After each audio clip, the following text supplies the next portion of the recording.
Bachman Télévision vous offre son espace à pouvoir communiquer librement les événements sociaux de ces pays, la politique de ces pays, les enjeux de l'heure. Sur ce chronique, Bachman Télévision est là disponible pour vous informer et être informé.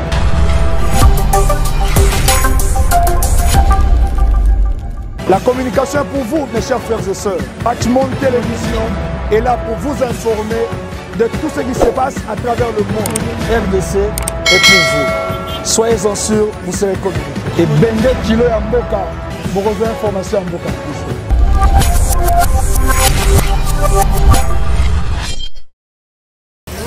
Mbote bandeko balandia Bachman Télévision. Télévision la bino ezo pesa bino ba information à la une. Makambo belé bozo zwango, merci ndenge bozali ko s'abonner massivement.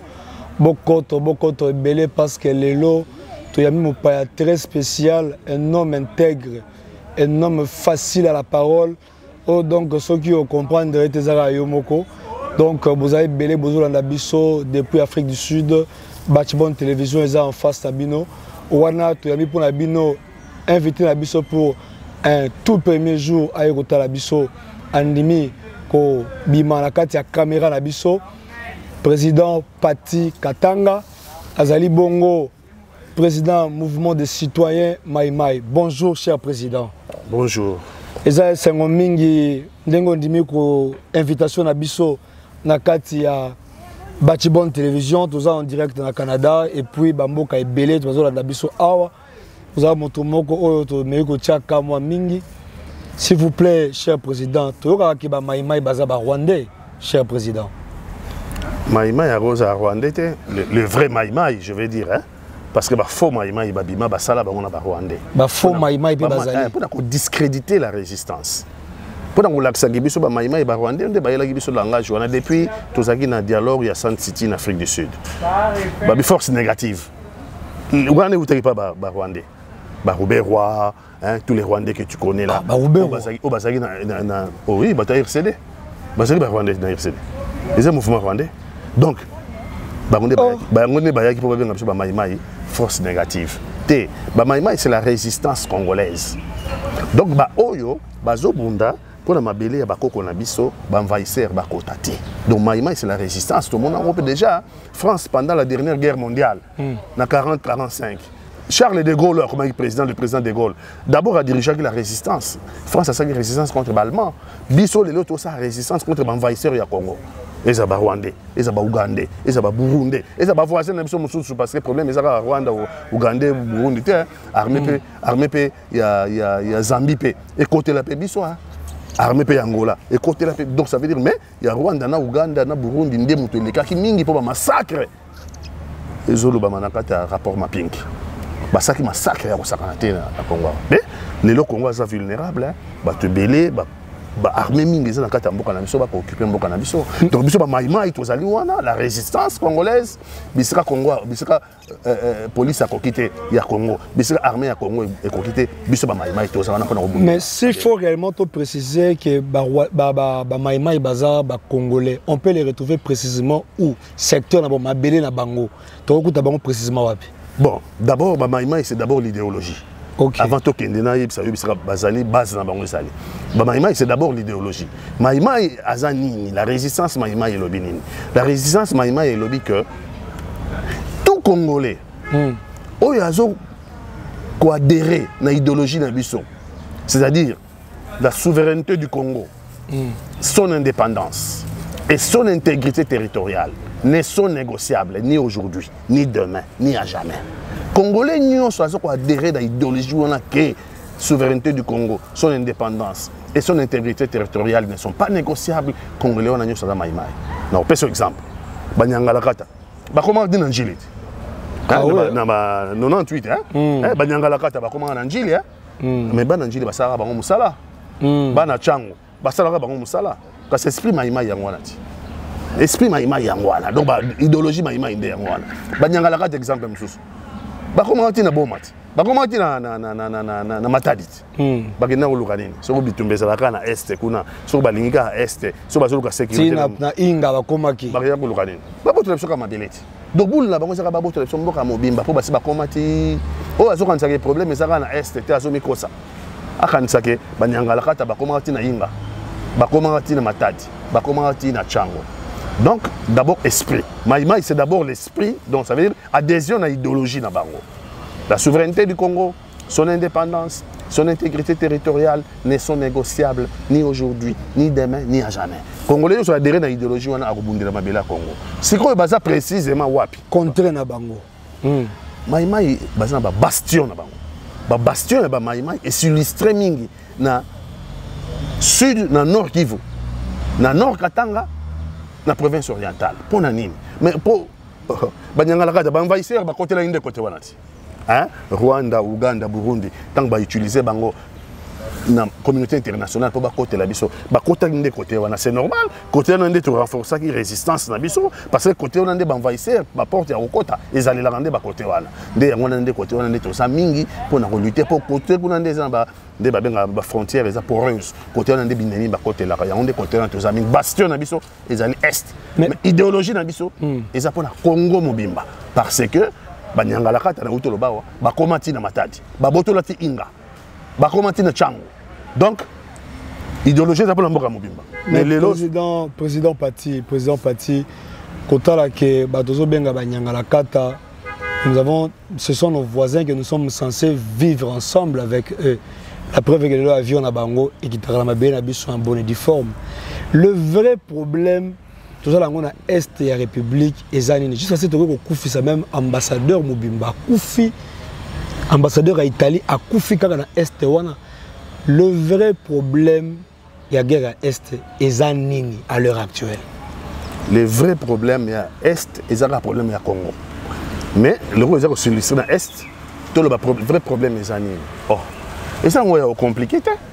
Tout le monde a développé des détails. Mais Congo, hein, a un réservoir mondial, il y a minéraux stratégiques. Congo a un réservoir mondial, il y a minéraux stratégiques. Na Congo, on peut trouver les minéraux les plus rares. Oh, il y a des Congo. Or, la puissance occidentale, c'est la guerre de puissance. La Chine, les États-Unis, c'est la guerre. Europe, la Turquie, c'est la guerre. Russie, les États-Unis, c'est la guerre. Turquie, na Grèce, c'est la guerre, donc guerre de puissance. C'est la guerre de puissance. Nani muta a gagné guerre de puissance. Voilà, muta a gagné qui a précision. Muta a gagné avion de chasse à précision. Muta a gagné technologie de précision. Or, il y a pas dans les biloko maintenant surtout pour construire un bastion un réservoir un minerai stratégique les alliés coltan, colombo tantalite ne ba bengaka, cuivre.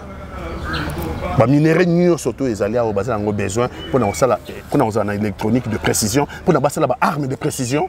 Les gens ont téléguidé armes qui avec précision qui ça les fait sans que les gens mais pour une arme, ils ont besoin de minéraux stratégiques. Oh, ils ont un réservoir de minéraux stratégiques. Il y a des troubles les autres à la cour. Ils utilisent ça voisin pour que base à l'armée pour que l'armée bon, ça va massacre sur bolingité. Basali bino ba massacre ndenge ozomona ba massacre na Beni, na Butembo, na Lubero, na Fizi, na partout à l'est là-bas. Tolandaka na Kisangani ba armée mi balé bundaka na l'air avant to San City. To San City ba armée mi balé bundaka, armée rwandaise, na armée ougandaise. Ba bundi deux fois na terrain na biso ba bundi deux fois na Kisangani. Quelle désolation. Ndeni ba yo bunda Kisangani. Kisangani za na Rwanda te, Kisangani za na Burundi te. Ndeni ba yo bundela awa. Wanda comprendre que ba zo bundela pour gérer pour exploiter les minéraux illégalement à vil prix. Les lots comme Rwanda au Mona a comment oteka cuivre, Rwanda a comment oteka diamant, Ouganda a comment oteka colombo tantalite ou bien coltan. Donc les minéraux na biso nyonso bateau bazo tekango et ça ba pays voisins, particulièrement le Rwanda, le Burundi, dans l'Ouganda. On a des comptoirs. Mais ce minéraux, on a de la fonte. Mais écoutez un peu, président Pati, nous allons un peu la difficulté à comprendre le fait que yoza kuna bamaïmaï babunda bazana centrale ya bitumba place ezali. Pourquoi est-ce que vous proposez une piste de solution à la chef de l'État actuel oazana bolingo ya mboka alingi mboka échanger. Il a dit ça ouvertement tant na investisseur na comme président ya Union africaine que son souci c'est faire taire les armes en Afrique. Il y a un modèle dans mboka oyo place makambezo salema. Pourquoi c'est un plan de proposition penza ils ont zalaté tozo kangote on ne le sent pas. Ba plan de proposition na biso ezaka rapport na président Félix Antoine Tshisekedi. Mais c'est le chef de l'État. To banda déjà non pesa. Ezaka yango wana. Na Kabila tolobaki yango avant Kabila tolobaki yango. Mboka ezanini, mboka ezanini. Mboka d'abord pour exister, il faut que ça ait sécurité. Ça veut dire qu'il faut que le service fonctionne.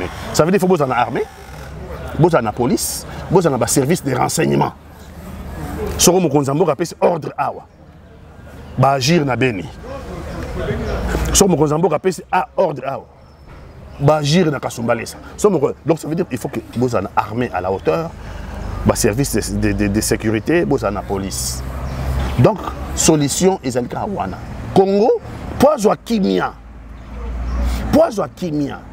Et ça, le col a eu moto. Aux gens, bijoux dans le palais. Au Tchabambo, on a eu dans le palais. Mais dans le pan, on a eu à Tambo Azate. Dans le pan, on a eu à garde. Mais Banama, il va au ling le boule. Banama, il va au ling le boule. Babi, ah, Joana n'a pas le pan, on a eu dans le diamant, ils allaient, or, ils allaient. Bambongo pesali mais na butu ba côté là azana garde té azape na mboate na butu ba côté ba botole biloko nyosoti c'est ce que le Congo a subir pour ba côté là sous Congo té Congo va construire un outil de défense à la taille des menaces parce que menaces to identifier yango to yebi menace pas les autres et le kezangi biso ko construire une armée nationale dissuasive à la taille des menaces ça veut dire que moi na mai pas ya ko attaquer yo à ko raisonner des fois. Si vous avez des bijoux, vous parlez de ça. Si vous avez des or, vous parlez de ça. Si vous avez des quota, si vous avez des chiens bergers, vous avez des chiens bergers allemands. Si vous avez des gardes, vous avez des minduki dans le pan. Et c'est vous avez des gens. À réfléchir deux fois, à comment on risque de faire ça. Exact. Si vous construisez une armée à la taille des menaces, parce que tous sont menacés. Vous insistez trop à la taille des menaces, c'est-à-dire que le progrès autour de faire des choses c'est un minimum. En tout cas, tous ont constaté que sécurité.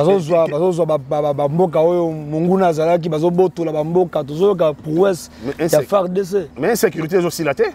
C'est qu'il y a un problème. Si vous avez la bamboka, vous avez la armée. Mais il faut que vous ayez un état de droit le minimum. Vous avez jugé bango. Procès moi Rwandais ça mi bakanga basoda Rwandais bakanga ibona ben bayina bango basé bango procès baza wapi yo soboni basoda Rwandais basoda Ougandais basoda Burundais osoboni bayina bango et pourtant baza ba groupe armé étranger au tondi kuna bango de bossa sur des résolutions kuna tanga rapport mapping des rapports des Nations Unies 617 sites de crimes 617 sites de crimes répertoriés na mindele na bisoté bakunda basi vivant na mwenga tout monde bayena ba pelleteuse tout monde libulu bazu basi bakundi basi vivant na mwenga bakundi basi vivant na makobola bakundi ba intellectuel bakundi bango vivant na bamboka loka bakale bakundi bango vivant na babutembo na ça veut dire que to yebi que ba groupe armé étranger wana mutezali awa ezo sala musala pour na biloko ke na ba Rwanda Burundi Uganda pour na batekaka na mindele bango basoka mbongo mais biso bazo sala biso ndingo pour na armée si vous avez un chien méchant, vous avez un si vous avez un berger allemand, vous avez un si vous avez un vrai kodo, style kodo, vous avez un Mobutu. L'armée est solo dans Mobutu, vous avez une armée. Est-ce que vous avez un Takarabiso? Vous avez un Takarabiso pour Mobutu, vous avez un sarme. Sarme, vous avez un ceux qui ont un Cameroun, vous avez un mycologie. Oh, na Tanganyika, armée zambienne à côté. Même Bazou Banabiso, Abima, diplomatie, la diplomatie, ça bien. Mais diplomatie, ça sera toujours soutenu la force. C'est bien de faire la diplomatie, mais sur la diplomatie, sous-bassement, ils attirent ma casse. Et aussi, sur le terrain, nous jouons l'esprit. Pour faire une bonne diplomatie, elle doit être soutenue par une armée à la taille des menaces. Sur le sol diplomatiquement, le terrain peut contrôler. Mais si on a Tanganyika, on entend aller dans Mobutu pour la SARM, on a le dirigeant général Maïli. On a côté de Tanganyika. Tozo solo là. Mobutu bozo solo là diplomatiquement pour bobima. Mais Mobutu pas attaquer bino déjà na botu. Et à attaquer bino en profondeur. Ça bazaki na mission. Ya ko zongi sa insécurité bisika yango et outil. C'est-à-dire non seulement baroya ko bengana yo na Congo bisika yo kota de mabelo vandaki mais SARM avait pour mission ya ko kota en profondeur ti na Zambie ya ko kota. A kolanda bino ti na kati bisika bo utaki. Bon réfléchir deux fois pour vous en sous. Biso lelo tozana armée à la taille des menaces. Tozana armée c'est vrai mais bon il y a des problèmes à armée ouais. Problème ni armée na biso. On tu vois déjà généraux à Sika, tu sentir que tu mona ba bilili.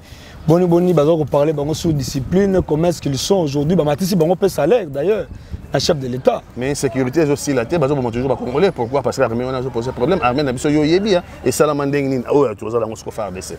Ba sangisa ba tout temps tu dans San City, hein? Ba sangisa ba to balbi et faire ba Robert wana soni ni eloko na bango wana parti ba Robert wana soni parti ba Robert wa ba Rwanda wana parti wana soni ba on ni ko yedengai toza ba FDLR ezali parti politique na bango RCD Goma il kana tanga kaka kombo balobi RCD Goma tant wana San City RCD Goma yaka na batu na yo oui pour ça la brassage OK on comprendre c'est quoi dans le RCD Goma ayela bino ba congolais. Mais on a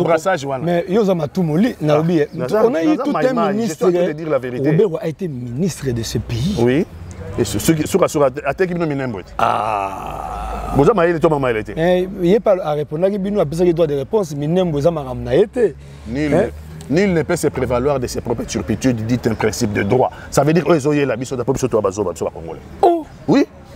En réalité, biso congolais to ba bololé. Oh. Oui, ce qui nous arrive. Biso congolais. En grande partie, tout ça va responsable. Non. Oui. Non. Parce que, Tondima et l'Okwandengwana, dans San City, to sangisa.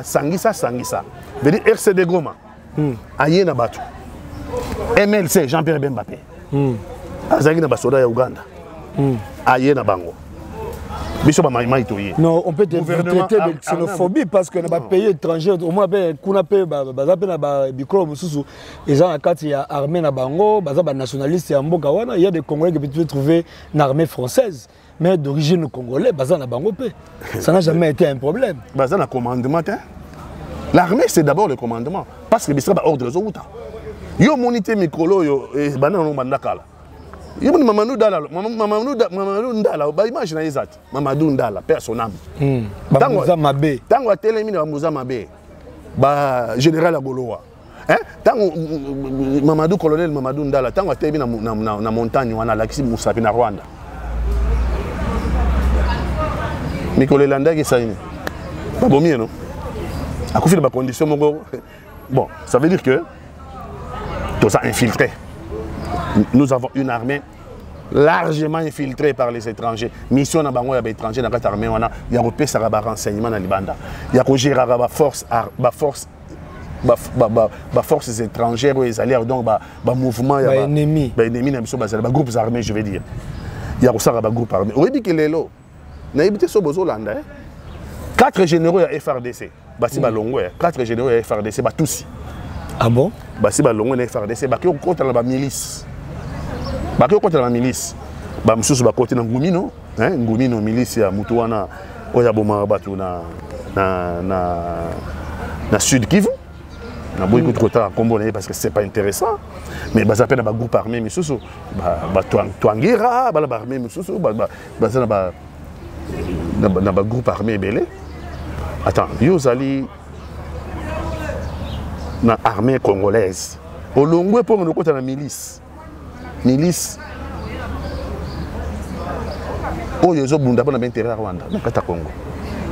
C'est quoi la FARDC? Quand vous avez une carte armée congolaise, une FARDC, ça qui ne peut pas renseignement dans les bandits.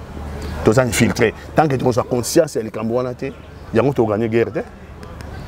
Sauf que tu as ma belle et je suis d'accord, il y a beaucoup de nos soldats congolais. Beaucoup de nos vaillants soldats congolais qui se donnent du mal, qui prennent les risques du jour au jour, notamment à l'Est. Il y en a. Ok. Voilà, vous reconnaissez au moins. Il y en a. Mais. Surtout que le président est allié, il y a UNC, allié, il y a des détails. Nous avons des informations, comment il faut faire. Autre chose, la mboka. Autre chose, la partie. Ma partie, tant que le monde a manini, n'a pas répondre. Mais nous avons le oyo, et ça m'a mboka. Nous avons le bisoté. Nous avons la génération future. Bisoté pour les cas. Ma père n'a pas fait. Ma mère n'a pas fait squelette. Je peux te dire, maman, papa, non. Les autres tirent la biso mon côté. L'obi pe bana na biso ba tika pe bango mon côté. L'obi bana na biso. L'obi bana na biso. L'obi bana na biso. Tortiki la bango nini. Tortiki la bango un pays occupé. Tortiki la bango un pays où c'est nasa xénophobe. Nasa xénophobe atam qui te pose dans le sens, c'est un non-sens la xénophobie. Mais je suis en train de dire la vérité de fait. La carte armée congolaise. On a plus d'une centaine de généraux tous. Ok?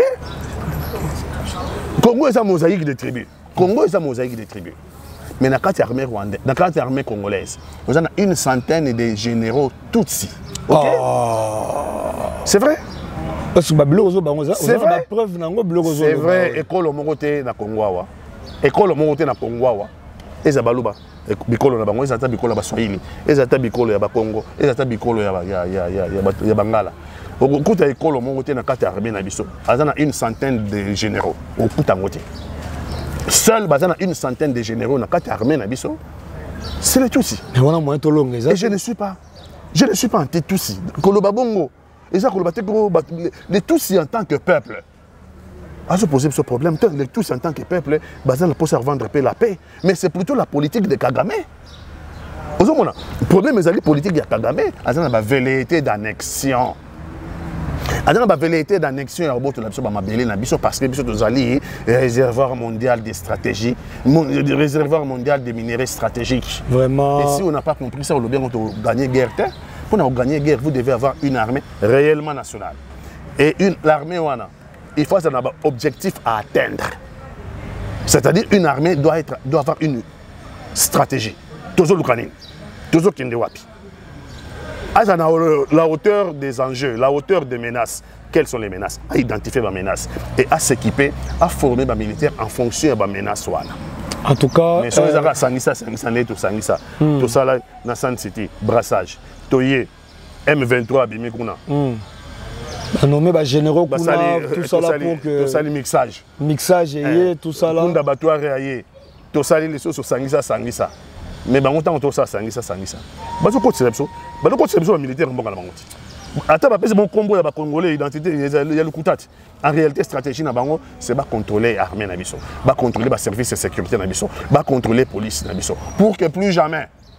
Biso, tout élément. Moi, je suis tellement sauté. Bandeko Balandi Bozoyo Kawana, président Pati Katanga, président du parti politique Mouvement des citoyens Maïmaï. Au Bazali résistance, auquel idéologie est allée défendre l'intégrité du pays, indépendance Nayango, souveraineté Nayango.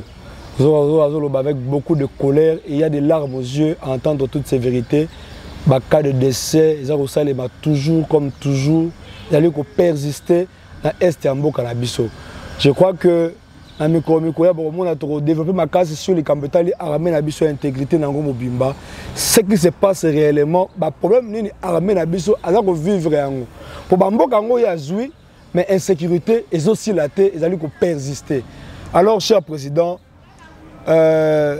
moi, mot de la fin par rapport à la situation actuelle, tout ça, il y a le gouvernement qui est bimate. Moi, il y pour avoir que tout ce qui se passe sur la minute mingité, il y a par rapport au gouvernement au tissu qui est bimate, ça m'a le compte. Toujours qu'il y a l'information dans le couloir que le Premier ministre voulait à tout prix que au moins Baloyo et dans le gouvernement, les députés parce que toujours mais les Kambango peuvent bloquer tissu évolution. Exactement, mais entre-temps, il faut faire la terre. Ils ont continué au matin, sans raison matin. Vous, en tant qu'analyste politique, vous avez la réalité en Boka. Le gouvernement européen, les sous et je suis pas problème, à la fois passé ma tractation pour la sortie de Yango, finalement, tout ça. Ah, bon. Pour la ressource, d'abord, pour la dégonne, on a vu ce truc dans Souka. C'est-à-dire quoi au contraire ça veut dire que la communauté internationale a un bisoté. Makambo ils ont ça manakata Congo na uto koloba ya insécurité et ça avec la complicité de la communauté internationale. Ça veut dire que communauté internationale lelo tous un rapport mapping ya batu baboma bakunda vivant na lobiawa ata procès mon côté. Pona balma basalaka procès na guerre mondiale. Pona génocide ya Rwanda basalaki procès. Pour na Baboma Graphique Hariri, premier ministre du Liban, basala qui procès. Mais pour na biso ba Congolais, 10 à 15 millions de morts. Nan tout monde est à procès mon côté. Ça veut dire que la communauté internationale a complice, il y a Makambo et Josu comme la biso. Et les ngolo baké, to ko compter quand na biso mon ba Congolais, to ko le samayele. So to ko le samayele était to zanga mboko. Bon na mambozolo ba, il y a gouvernement et autres maté. Bon. C'est l'éternel recommencement. Ça veut dire que depuis Mobutu, son gouvernement est suspense. Le plus important, c'est le gouvernement et ça la nini. Tout le monde insécurité pour les Congolais. Mais Makamoupe est école les alliés. Makamoupe est Kolia. Makamoupe est Congolais. Bazobouna pas si à Saradaté. Ça veut dire gouvernement d'abord objectif la nini. Gouvernement pour ça la nini. Le problème dans le souci dans la mine des abattutés. Le souci dans la ligne, le gouvernement pour ça la ligne. Dans tout le monde dans la ligne, le gouvernement pour ça la ligne. Tout le monde rupture, FCC crash Bakati. Hein? FCC crash, et Koufi non? Le Kamori Toko. Mais tout le monde est battu à FCC. Hein? Babalusi Bakazaka na bango. Baye na oyo bangi. Union sacrée. Donc quand les mêmes bateaux, oyo lobby bazaki ba diabolo. Quand les mêmes bateaux, babauli ba veste la bango. Les lots comme ange pour bailler union sacrée. Non, moi je ne crois pas. Je ne vois pas Néné Diabolo comme Angelo. Je ne vois pas Néné Diabolo comme Angelo. Mais total. Sur le bibon, le bibon a bien. Mais on a pessimiste. Non, le bien. Non, tu fixes l'objectif. Le gouvernement nous a pris ça la nini. Congo a un problème belé, notamment un problème d'insécurité autour de l'Obawa. Le gouvernement nous a pris ça la nini. Quels sont les objectifs du gouvernement? Bateau ba côté le gouvernement. Est-ce que basaka kaba oyo lobby basaki da FCC? Oyo biso zo bana kolela ke banyokola ki biso depuis Kabila. Car les locaux va changer Kazaka. Ba comme Bangelo, biso ba tout bunda ki bana na opposition oyo. Oyo balanda biso na babal, batu na biso ba kufa. Lelo bango ba lusika Kazaka, ba utai kolia pa Kabila. Ba lusika Kazaka ba yepa na biso a China Rambo. China. China tala. China n'a parmi ba combattre makas. Bon. Mais les lots. Vous avez regretté le combat. Vous avez regretté le combat. Parce que le combat n'est pas pour le Congo. C'est pour l'Angaïté. Mais les lots, vous avez un conseil à Chine. Pour Chine, il y a des Bazaï pas naïe non. Balieti Damas et Sili. Moins de 15 personnes. Batali côté Damas et Zali. Damas est à côté de côté Fachi Béton. Babalusika Kazaka. Bakomi Bata Fachi Béton. Mbok fonctionne à bon côté. Depuis Kassavobo. Car tu vas changer à Kazaka. Mobutu aye, Kassavobo va changer Kazaka. Mais la politique est dynamique, vous voulez quoi? La politique est dynamique. C'est quoi la politique est dynamique? La politique est dynamique na Kimoibi. La politique est dynamique na Banti Valeur T. Tant que la politique est dynamique, hein? La politique est dynamique dans le sens des valeurs. Monsieur Sikoto Galvaudan, comme le quoi que, hein? Yo mona Moutazali socialiste en France, après Mouta droite. Barbois Kayet. Mouta droite, Barbois Kayet. Mouta gauche, Mouta gauche. Donc, tant que lobby que la politique est dynamique, c'est dans le sens des valeurs. Ça veut dire que Mouta gauche a évolué dans la valeur. Merci. Lobby, na bane kolinga, école ezala, ba koti na tongo, ba bimi na bidiba, na lelo na monique, tiens.